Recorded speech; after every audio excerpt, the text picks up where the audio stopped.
or it may be the third or fourth. I don't really know. Second question is going to be how well, or is there different types of measures of you going to sleep at night?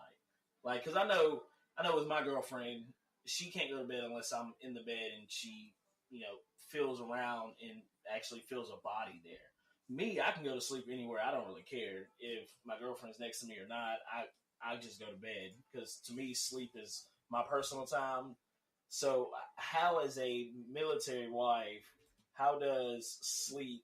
How does your sleep go? How does your sleep pattern change, or anything of that nature? Oh man, well, there's a lot that goes into like sleep when someone is like. So Tim is 8 hours ahead of me, okay, time wise. So like that portion sucks. So like first of all, you totally alter your entire sleep pattern in order to make it easier to talk to them, right? Okay. Because that's always like as a wife with a husband that's deployed, my first priority always is talking to Tim whenever I can. If that's like text him before I go to sleep, even though I know he's not up, or text him as soon as I wake up, or throughout the day. Even if I know he can't respond, like that's so important to me that like you totally like I know, like I have it on my watch here, like I know that where he is right now at 6 a.m. he's probably probably already awake, or maybe he's getting ready, or I don't really know because it changes day to day. But like I have totally just screwed my sleep pattern entirely so that I can facilitate that better. And you try not to like consciously, but like you cannot help it, because especially if he's talking to you and it's like because he's starting his day and he's talking to you and now it's like 2 a.m. and like I don't care. Yeah. Because on the other side of that, sleep is hard, and it's not like that for other people. Like I know, like I'm friends with other women and they all have kids, just by the way, like every single one of them. Like there's a very small handful of people that I know whose husbands are deployed on this deployment that don't have kids. Yeah.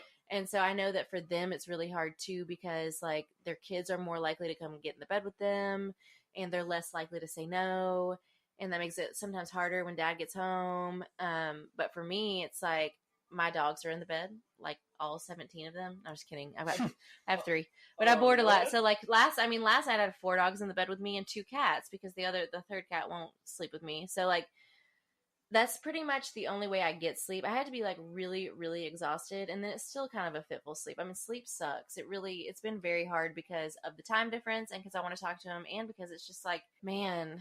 So, do you sleep? Since you brought it up, do you sleep with the Clonal Willie?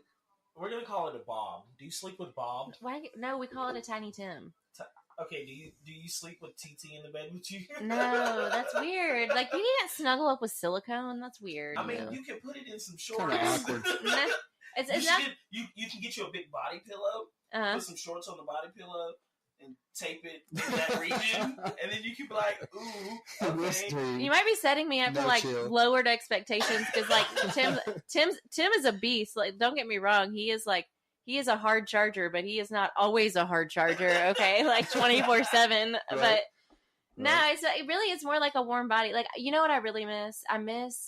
It's not even as much going to bed, because it's not uncommon that, Tim is a cop, so he works, strange hours, and he sleeps strange hours. So it's not all that uncommon that I will go to bed without him while he's home. It's waking up, man.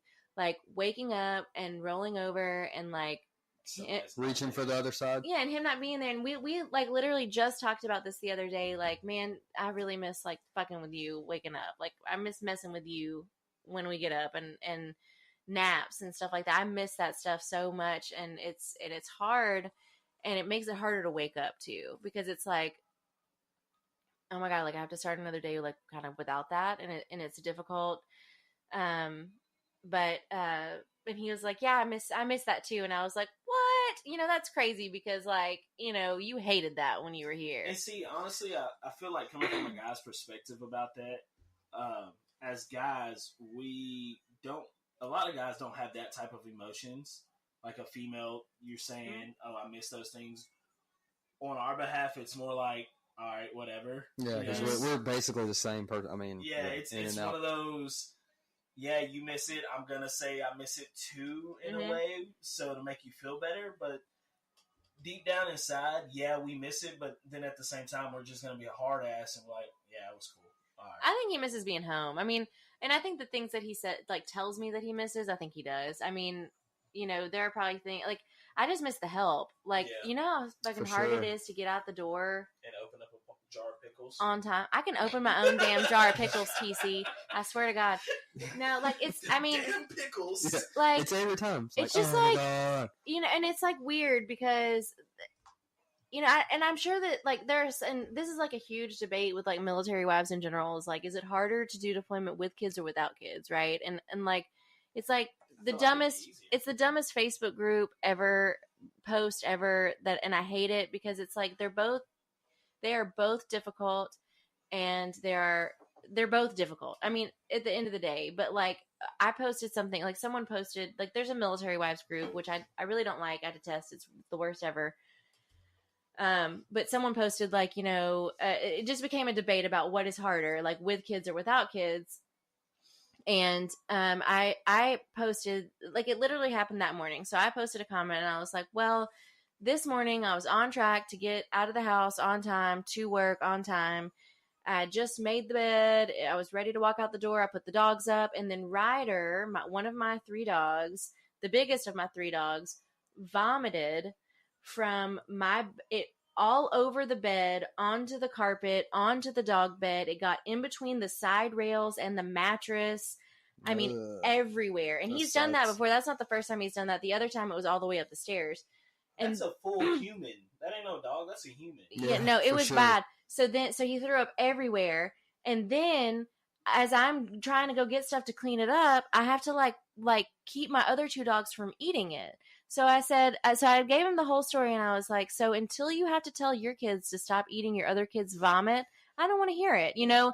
I mean, and I know that they're all different, and I know that they're all hard, but I also think too that, like, you get not, and this is not true for everybody, but I think that you get more familial support if you have kids. Yeah. And that's what I was going to say. I feel like with me being a parent and me having a kid, I feel like in a way it would be easier to deal with a deployment because you have kids, because your mind goes to elsewhere. And you're not alone. Yeah. Mm-hmm. You're not alone all the time. And you have these happy moments with your kid, but at the same time, you're like, damn, my He's spouse missing that. Yeah, my spouse is missing this as well. So I can see how people say it's harder and how people would say it's easier. In my book, I think it would be easier because my mind's taken off of, hey, my spouse is overseas doing something. Right. Meanwhile, I'm here stuck doing this. But then when it comes to those, oh, my kid threw up and my other kid's doing this and so forth. So yeah, I could. It to me, it would be one of those day by day deals. Yeah, and I don't want to get to a huge debate about it either. Like, you know, I don't want to like piss anybody off. But like, I mean, I think that they're both hard. They're hard in different ways. I could tell you now that if like, I mean, in my situation is different, obviously, because like I'm doing IVF while Tim is deployed, and everyone has an opinion about it. But I would literally get, like, I told my sister the other day, if I had to birth a child through my mouth, and that was the only way I could have a kid, I would do it. That's how badly I want a kid. And so I would never be like, that's a bad thing. You know what I mean? But everybody has, and not everyone has a hard time getting pregnant. And so like, you know, I get that not everyone feels that way, but you know, I would never think that was a bad thing. I would kill to have a kid during this deployment. I mean, I'm doing everything I can to try. And so that's a whole nother, you know, everyone has an opinion when your significant other is deployed.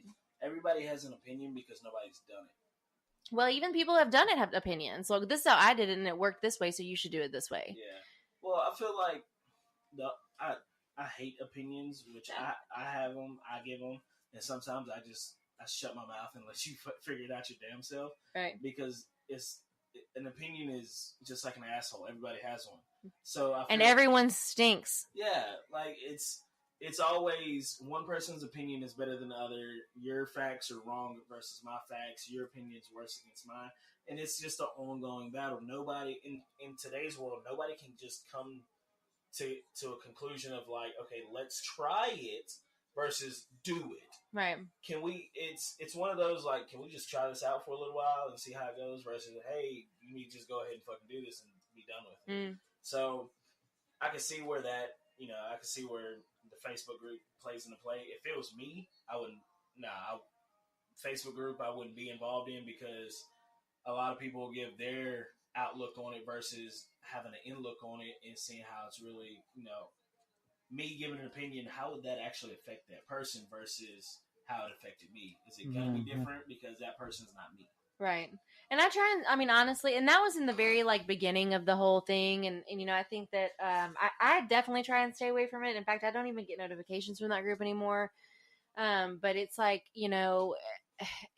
it's really, someone asked me the other day, do you feel like there's a group of people that are just hoping that you fail?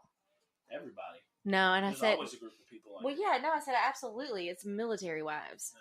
It's other military wives. And, and they're not all like that. Honestly, I've got some great military friends. I love you, April and Taylor. If you're listening, I'm not talking about you. But there are some that are there and very supportive for you. But I think as a whole, because we're talking about the Mississippi National Guard, 4,400 deployed soldiers, okay, and all of their significant others. It's a huge group. And so it's very easy to get subsections, and when they're all, I just really think it's like a pack mentality, so no one would ever admit this, but it's definitely a very serious undercurrent of we're waiting for someone to screw up. We're waiting to hear about that girl that cheated so we can all ostracize her. And it's really, it's the whole thing is hard. I mean, it's so hard. And I would never, I'm very secure in my marriage. I love Tim. There's no one else that I want. I'm very, very happy, but I can't imagine someone who is not that secure and how they're dealing with that. And it happens. I mean, it happens over there too. I mean, Jesus Christ, they're having problems with prostitution rings and drugs. And so, okay, we're going to go to another question here. Communication. Everybody knows communication is a big deal. Because I'll give a little backstory on the communication part. My father, that I no longer have involvement in, haven't had involvement in for the last 10 years, my father was in Desert Storm. And he racked up my mom with almost $3,000 worth of telephone bills before he came back stateside.